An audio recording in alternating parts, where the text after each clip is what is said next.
What's up, everybody? It's happened. It's finally happened. The very first con of 2021 is here. This is amazing. The first con we've had since 2020. Hard to believe it's been that long. And it's none other than Wonder Festival, which is funny is because the last con that I went to was Wonder Festival also in Japan.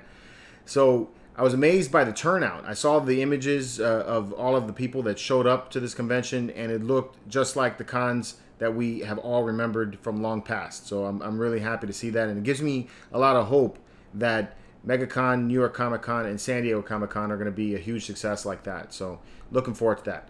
The booths were incredible, especially Queen Studios. I mean, they even brought a life-size Hulkbuster with them. A life-size Hulkbuster. It's intense, man. I can't believe it. So what I'm going to get into today is the statues that made me turn my head. For good or for bad, these statues made me stop and take a look at them, and that's what I'm going to show you guys today. I felt like these deserve some kind of recognition.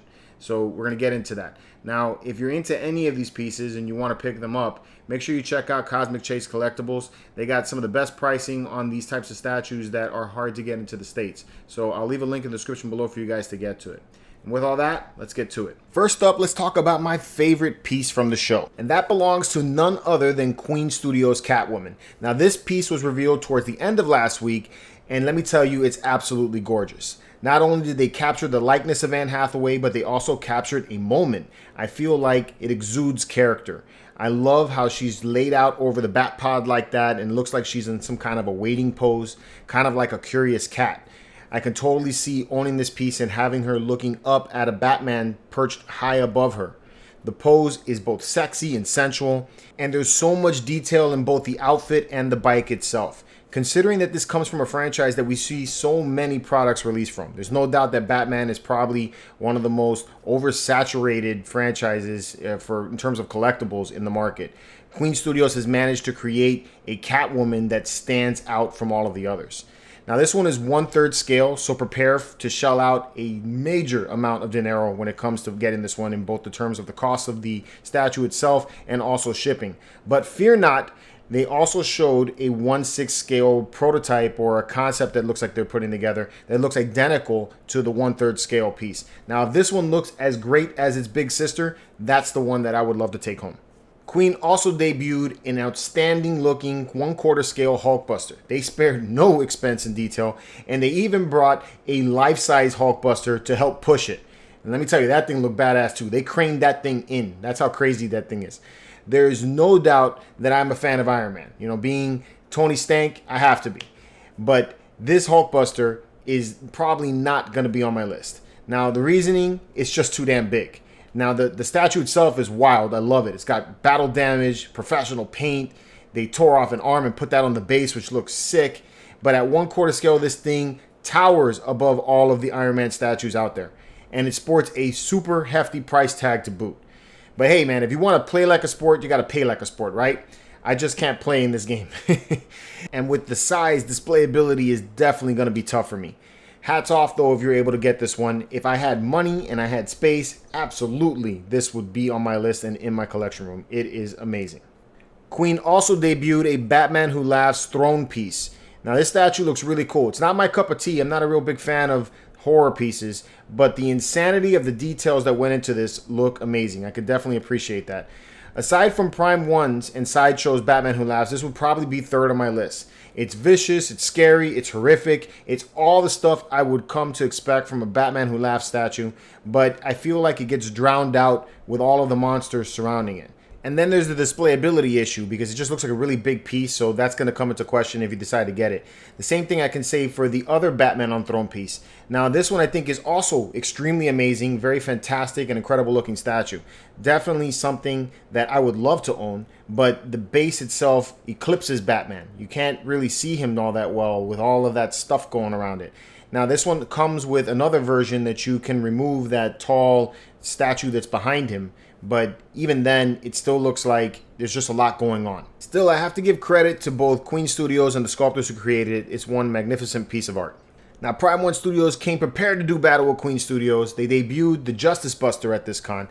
looks like the Dark Knight's response to the Iron Man's Hulkbuster. It's an incredible looking piece from the pictures, no doubt. Superb detail, and the suit appears to have kind of like a purplish tinge to the metal, which I really, really like. It is badass, no doubt about that. Unfortunately, it falls into the same issue as the 1/4 scale Hulkbuster for me. It's just huge. It's like, where would I display this thing? That's the question I have when I go to buy something like this. You know, the cost of getting it to me would be extremely high, and then where am I going to display it once I get it? Still, if space wasn't an issue, if money wasn't an issue, I would absolutely buy this. This thing looks superb. It looks fantastic. I love it. Kong vs. Godzilla also made its debut, and I am so happy that I don't have to buy this because my good friend Calvin the Statue Fanatic already picked this up. So at least I can live vicariously through him. Like I said before, at the next level reveal, this thing is simply badass. No other diorama comes close to it in my opinion. It's super fantastic. I love it. And I can't wait for Calvin to pick it up so I could drive all the way up to see him and I could finally see this thing in person. It is awesome. And let me tell you, this con had everyone there. Everyone except for Sideshow, really. But Figurama Collectors was there, and they showcased the first debut of their Dragon Ball Super diorama, Goku versus Jiren. Now, I have to say this thing looks badass. It does. When I first looked at it, I love the dynamic nature of it. It has lots of energy. It's got super details. These are all the things that I come to expect from Figurama. Now, when you get close up on it and you see Goku's face, yes, it could use a little bit of a rework. I agree with that. I've seen some of the comments of people that have seen it on Facebook, and I have to say I kind of agree with them. Something's going on there with the face that I just can't really fall behind completely. But just looking at everything that I've seen so far with Figurama, they always listen to the fans, and I'm sure they're reading the comments, and I'm sure they're going to watch this video. So, you know, fear not, guys. If you are in love with Dragon Ball, this is the first time that Figurama's putting one together for you guys. They do great stuff. I'm sure that they're going to fix this, and by the end, it's going to look badass. So I'm really looking forward to see the statue progress on this one. Pure Arts was even there with not one, but two King of Pop Michael Jackson statues. They both look on point. I really wish the Smooth Criminal version was a little bit smaller because I really like that statue. It's awesome. They captured that scene from the music video perfectly. Now, the other Michael Jackson statue, not really for me. I would have preferred a Billie Jean, a Beat It, a Thriller, or even a bad version of Michael Jackson for myself. But with such a badass booth, the one thing that I was hoping that I would get to see there was the Edward Kenway Assassin's Creed statue, and that didn't make an appearance. So maybe later on in the year, or maybe next year's con, we'll get a chance to see that. I can't wait for that one to come out. Now, someone snapped a shot of the Iron Studios Mandalorian, which also made its debut here at Wonder Festival. Now, I think that they made some vast improvements on this piece. The helmet looks like it's fitting the body a little better than it did at the original release. I'm really liking the way this statue came out. So far, even more so than the Sideshow one. It lacks that swagger walk, but I really like that it has the Stormtrooper helmet in the base. I like the way Grogu's there, and it looks like it has a smaller footprint than the Sideshow piece, which would make displaying it a lot easier. I wish somebody took more pictures of it because I really think this is the way. And finally, even XM Studios was there showcasing some of their statues. Now, I really wish with such a lineup of Marvel and Star Wars pieces, especially the Star Wars pieces, that we would have got to see the Star Wars statues make their debut at this convention, and I would have gotten to see more hands-on pictures of the way the prototype looks. But they didn't come with any of that. The first one that they showed off was the Wonder Woman of Courage that they did, which is a diorama that's meant to be the follow-up to the Batman Sanity. Now, like its predecessor, it's a neat way to display Wonder Woman with all of her villains. Something about it, though, to me just lacks the presence that the Batman piece had. And it's probably mostly because I could recognize the villains a lot better for Batman, so that's probably something just personal to me. I'm sure for those of you guys who are fans of Wonder Woman, this is probably awesome, because it does look really cool. All right, then last on my list is the XM Studios Scarecrow. Now, this one turned my head not mostly because of a wow factor, but more of like a what kind of thing. So I love the Samurai line. I've always been behind it. I like the original Batman that they came out, the Batman on the horse. I've liked all of them, all of the different ones that they've come out with. And mostly because even though it's a reimagination of these characters, you can still tell who these characters are. The issue I have with the Scarecrow is that it's very difficult to tell who this character is. If you didn't tell me that it was Scarecrow, I would not know. And that is a big problem. It's because when you're displaying these as pieces in your collection for people who come in and see it, you know, you want to have that kind of illusion that, hey, yeah, this is a samurai or Japanese style art, but it's Batman hidden in there. And, you know, even people who are not fans of the comics come in and see it might take a look at it and say, hey, that's Batman or that's Joker. And when you see the Scarecrow, if you have this piece there, people would look at that and wonder, what am I looking at? You know, and that's kind of a miss in my opinion.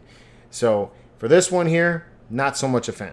And that's it for this show. So in my opinion, I felt that Queen Studios stole it at Wonderfest. They really came prepared. They showed off their best pieces. They had a life-size Hulkbuster to really, you know, accentuate the entire lineup of statues that they had. Next in line, I would say Prime One Studios was following real fast at their heels. But with Queen Studios, you know, the Catwoman all by itself was enough to really do damage to all of the competition out there. And the Hulkbuster just killed it completely. You know, it was really, really awesome what they came out with.